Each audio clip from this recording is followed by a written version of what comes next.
Hello, sisters. Here we are navigating the miracles of technology.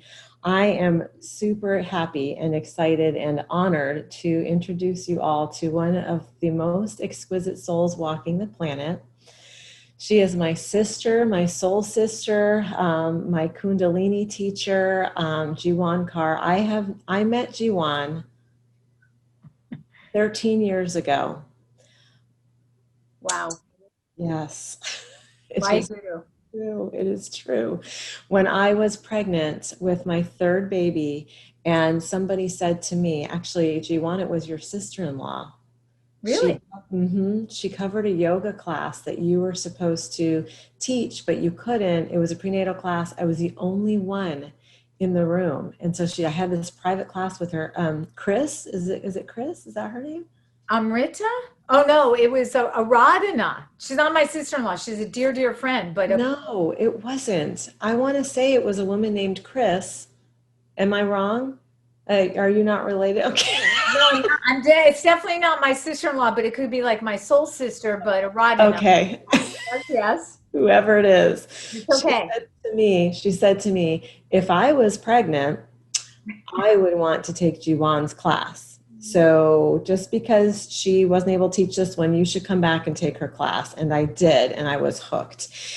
And so this is part of my Divine Divorce series that I want to share with with the whole world, but most specifically with my sisterhood, because divorce can be,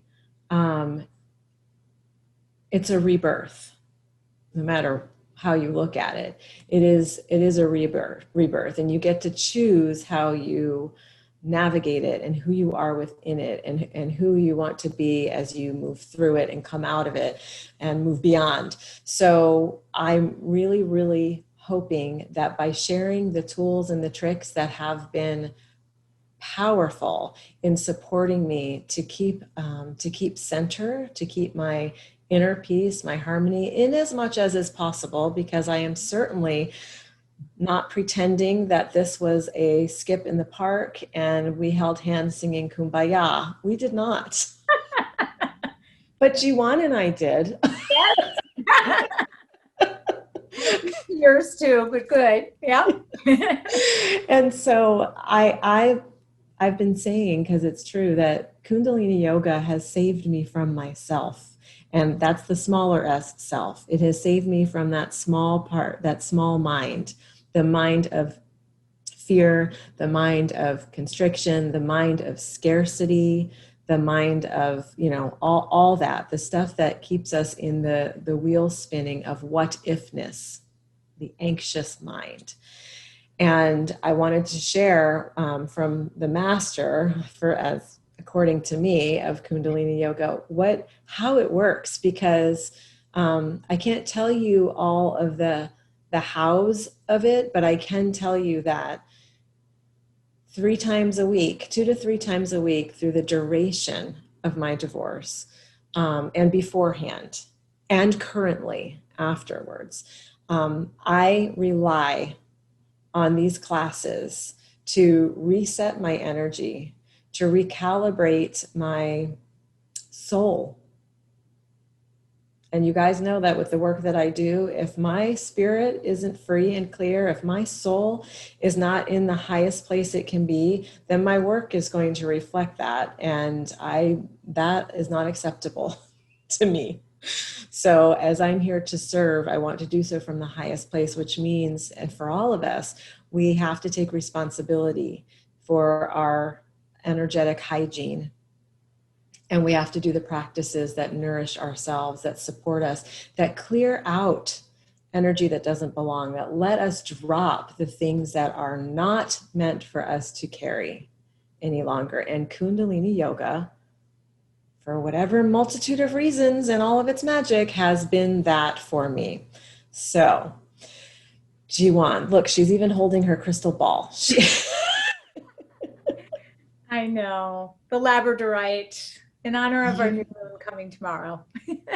Beautiful. Yes. And that's the other magic of working with Jiwan, is she will let you know what's happening in the astrological and with the moon, the phases of the moon, and stuff that I would love to have knowledge of, but I don't always dive into because, again, once our mind gets rolling and running, we're off to the races. So it's so nice so thank you, Jiwan, for showing up to this. Thank you for showing up for me several times a week, every week, literally without fail. And the other thing, sisters, is if you can't catch her classes live, which I highly recommend you try to do because the energy of being with others is very powerful.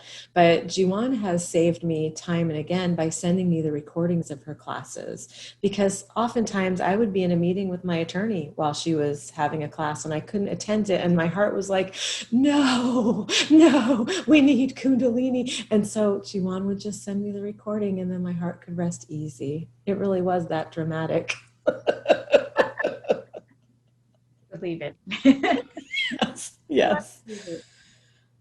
So tell us, if you would, how does the combination, well, so first, if you don't mind, describe a class, because a lot of people in this group are yogis, and so they're familiar with certain styles of yoga. Kundalini is kind of in a league of its own as far as I'm concerned, just with the particular way that the classes unfold and the sort of like the different components, the mantra, the meditation, the gong. Oh, guys, wait till we talk about the gong, the postures, etc. So if you don't mind talk about what a class generally looks like, Jiwan, and how it works on body, mind, spirit, psyche, all of that. Sure. Well, Satnam, first of all. Satnam means I honor your soul as a greeting. And as a mantra, it brings balance. Sat is truth, Nam is the rhythm of you. And I like to say truth pulse, that when we are vibrating to our own truth, then we really sit in the seat of what our soul came to experience in the world. So I say Satnam to you, my soul sister, and thank you, Stephanie, for having me and for all the work that you've done. And to the joy that you bring to all of your soul sisters and to all of you out there. I welcome you. Kundalini is really a dormant energy at the base of the spine. So I like to look at it as like, a window. You're sitting in a room with drapes drawn and it's dark and you're in the corner. And then all of a sudden you start to open the drapes. The sun comes in a bit. You open the window, the fresh air comes in, the light's there, and you're like, wow. And that's really what happens when you activate this inner potential that lies dormant until you move a certain way, breathe a certain way, use certain locks, etc. I was certified in Hatha, taught Hatha for many years. So there's a lot of postures that you will recognize in Kundalini, and then there are some that you have no idea where they even came from. The lineage of Kundalini Yoga, before I get into the actual structure of a class, they mention it in the Vedas, the ancient scriptures. They mention it in the Upanishads. And even if you don't know what that means, what it means is that it's ancient. It goes back thousands of years. The actual recordings, though, of the Kriyas were really brought, which means the series of postures were brought by Yogi Bhajan, who brought it to the United States, late 60s. And lately, there's been a lot of controversy about him, like all of these leaders that have fallen from grace in the Aquarian age, which is a blessing.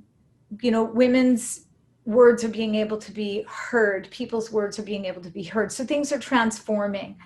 How I teach it is through this flow, as most people do that were taught Kundalini in the States, meaning that you open with a mantra, you open with a connection to your inner soul. You chant, you do breath work.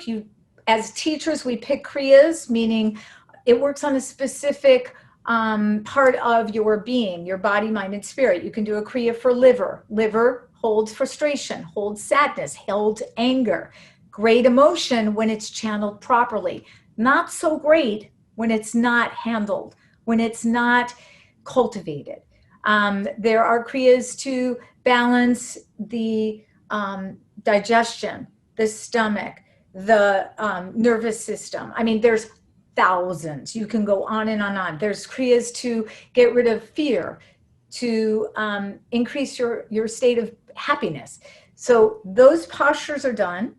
And then you do a meditation, which we know clears the mind. And as you were talking about, Stephanie, you know, to get out of that mind, that little me, and clean it, just like we shower and clean our bodies, you take a shower for the mind. You change the chemistry in the mind. And then it ends after the mantra with sound healing of a symphonic gong, which has layers of frequencies, patterns that open your I would say that your basic rhythm of all organs, they get really tight and out of sync when you're stressed, when you're emotionally distressed, when we're going through what we've gone through, right? In the last 6 months, what divorce, challenge financially, pandemic, all these things really create havoc in the natural flow and rhythm of our bodies. Listening to the gong will strengthen your nervous system, heal that imbalance of rhythm, and also strengthen the blood flow, etc. So that's the flow of a Kundalini yoga class. And you come out walking, you always walk in the door one way and walk out the door another. It's really incredible. When I say walk in the door and out the door, that means on Zoom and out of Zoom. Now it has a little bit different meaning in 2020, but what I'm saying is when you start and then when you end, it's quite different, and it's miraculous because I've heard this for so many years from my students and also experienced it myself. Yeah, it feels miraculous. It does. And I always exit the class different, even if I feel, because, it's just like with meditation. If you show up to meditation fairly regularly, sometimes it's amazing and feels transcendent and just so centering. And other times I just fight with my own thoughts and I wrestle them. And I know that's not what meditation is meant to be, but sometimes, let's be honest, that's how we experience it sometimes. So no matter how the class has gone, it's always been astonishing, or how I have presented within the class. It's always astonishing to me that I get to leave plenty of stuff there, leave it on the mat, walk out without it. And whenever you would say, well, today the Kriya is about releasing fear. Well, guess what? I showed up with all my fear completely intact. So letting go of that is something wonderful, and perfect, always perfect. And then, like you said, the organ systems, the liver, you worked throughout my divorce. Maybe you were channeling me. You worked on the liver a lot. You worked on fear a lot. Yeah. And that is exactly what I needed. So it's powerful. It's incredible. Sometimes, just as a personal share, sometimes I turn off my video. I'm in the class, but I don't want to be seen. And I also don't really want to engage with seeing others either. I just want you to watch you and go through that. And sometimes that's because I'm going to cry and I want to just let that emotional energy move through. And I don't want anyone to worry about me. There's some very kind, loving souls in that class. I'm sure they'd be like, okay.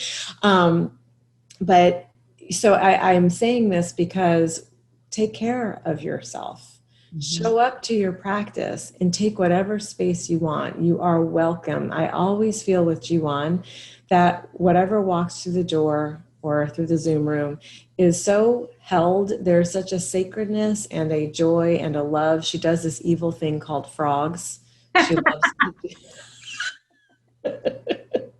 She loves to do them. And then she loves to do them in excess. So sometimes the number 54 comes out of her mouth. And when I hear her say, we're going to do 54 frogs, I curse and I say all kinds of things, but I try to do them nonetheless because I know they're moving the energy and I know she wouldn't be recommending them unless there was something to it.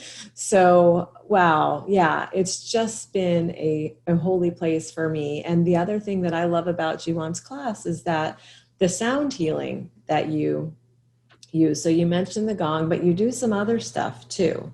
So talk about that a little bit, if you will. I do. Well, I mean, I use the crystal bowls. I have an alchemy crystal bowl that, again, I know a lot of you know about the binaural beats and the hertz and all of that that help to move the energy in different organs of the body more. And in particular, I chant, and the chanting comes from the ancient wise women and men and sages and gurus. I don't know where it comes from, but it opens, it cleanses. We are all that movement of energy. And so through the alchemy crystal bowls, the kashi bells, which are incredible and handmade, and again, attuned and aligned to all the different elements, the earth, the water, the fire, the air, the ethers. And then I also knew it looks like, my little kind of like spaceship here, but it is the hand pan. And I've been playing that also, which is, it goes deep into Mother Earth. This particular hand pan, there's many different scales, but it's aligned with bringing in the shadow and the light. And just as you spoke about, Stephanie, meditation doesn't mean, or even when you're doing Kundalini yoga, that you walk out and you're like blissful and joyful and everything's wonderful. Honestly, most of the time, it will unleash a lot of stuff that you've held on to so tightly. Um, and we have habits of holding on to certain things. These sounds, these sacred instruments and different modalities of sound will loosen them up so it comes up and out. So oftentimes we release it, and we release it by crying. We release it by really feeling the sadness, by feeling the pain, the frustration, all of those icky things that, most of us, I'm not going to say all, but most of us have been brought up to say, how are you? I'm fine. Or how are you? I'm not doing so great. No, you're fine. So we've cultivated this sort of culture of just going, I'm good. Now, let it out, release it, and then clear space so that you can decide what habits and what thoughts and how you want to progress through your day. This sound helps to release that and also blanket you with healing. And as I mentioned earlier, bring your nervous system into balance, bring the blood into flowing with more oxygen. The more oxygenated your blood is, the more energy you have, the less you lose it. Um, and as well as the organs staying really healthy. So beautiful. Wow. Yes. Oh, I can't wait to do your next class. Right. It's so beautiful. And something else that Jiwan does is she does a card pull. Oftentimes, if not always, it seems to me you pretty much always do it. But yes, she pulls cards before the class, so we have something. It's kind of like an anchor. It's an opening to, these are the powerful words for our day, for our practice, for ourselves, in whatever way we want to incorporate them. And then there's a crystal grid. So I just feel like anything and everything that could be gathered and utilized as part of the map to healing and to reunification with ourselves, is, you bring that to the classes, you bring that to the table, you leave space to discuss it. There's always room at the end of the class for those that want to share. And for a lot of people, that closure is super important, and that community that it creates. I oftentimes just hop off and go do the million things that have been, waiting. But when I do stay and share, it's so lovely. It's beautiful. And it is a reminder that we are all practicing this, even though it's an individual experience. We are in a collective process to raise the planetary frequency. We do that by going within. That is the way. That is it. It is about the service to self, so that the overflow and the energetic resonance and the generosity and abundance and spaciousness that's created can be shared and felt. And it ripples out, guys, in ways that we do not know, to people we will never meet, to animals and plants and Mother Earth herself.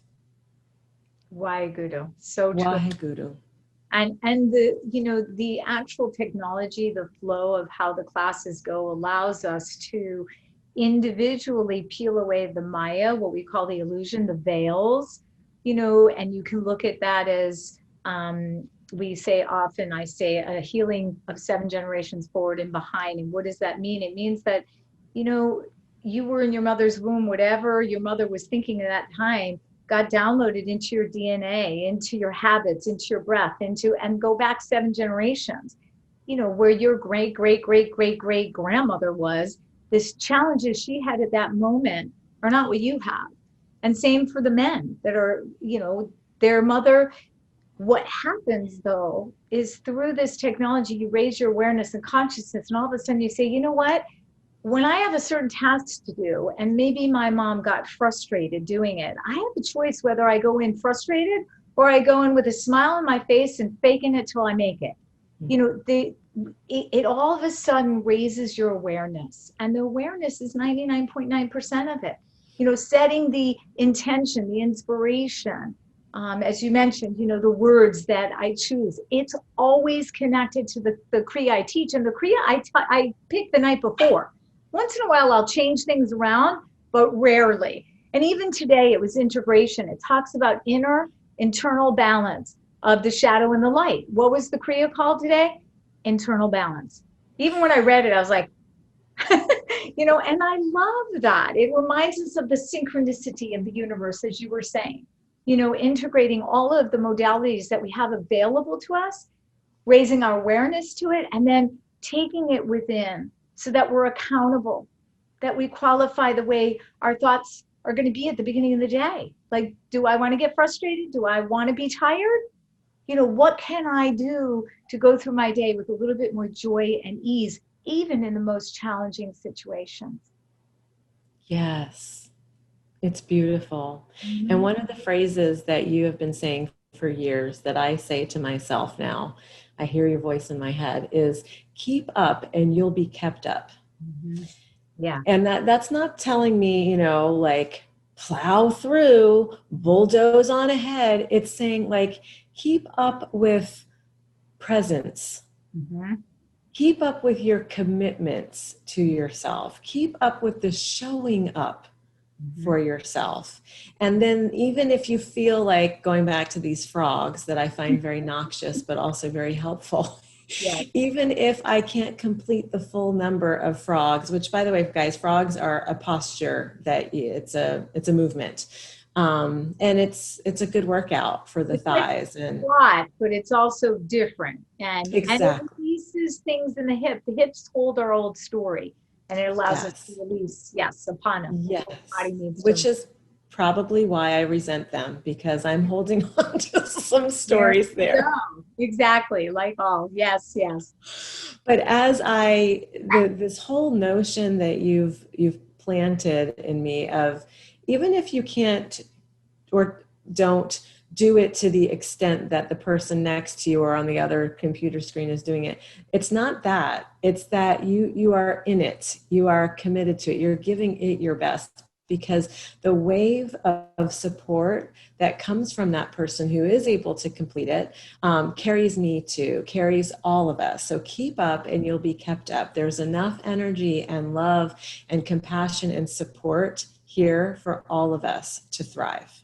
Yes, absolutely. And when we realize that as a community, you know, again, it's going back to that individual soul alignment, connection, whatever you want to call it, but really listening to your soul and then recognizing that we're never alone, that we've always got people around us who will uplift us. And we can do that. We can do it through our breath, through our movement, through our cleaning our mind, and really staying steady with that outlook of light upon that spiritual path, you know. And sometimes in that Dharma spiritual path, there are some major, major mountains, roadblocks, whatever you call it.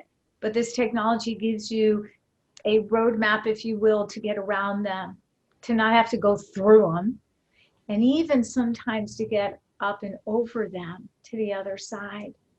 And it's really beautiful. Yes. Yes, it is. It's beautiful. It's powerful. It's transformational. Yeah. And it's for this time. It's for Yeah. all time. But Yes. it is. especially for this time. Mm-hmm. Mm-hmm. Beautiful. All right. So I just checked. We have a few people watching, and Okay. one comment from Diane Sherman. I am so in love with Jiwan. Happy to be with the goddess. Oh, Satnam.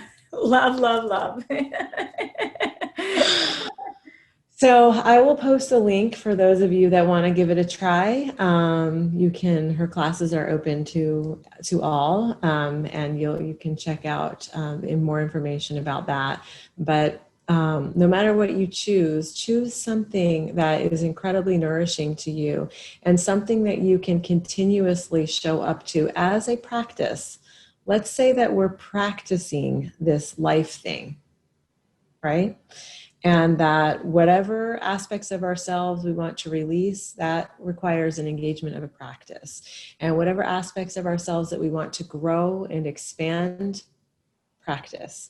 So this for me has just been a wonderful, wonderful tool for me to continue to show up for myself, which ultimately serves my soul's work in this world. Thank you so much, Jiwan. Thank you so much. Thank you for having me, and thank you for doing the work. It really, and the light that you spread as well. So I say Absolutely. Satnam and Waheguru. Waheguru means divine wisdom dwells in all. So Waheguru. Thank you, sweetheart. Satnam and Waheguru.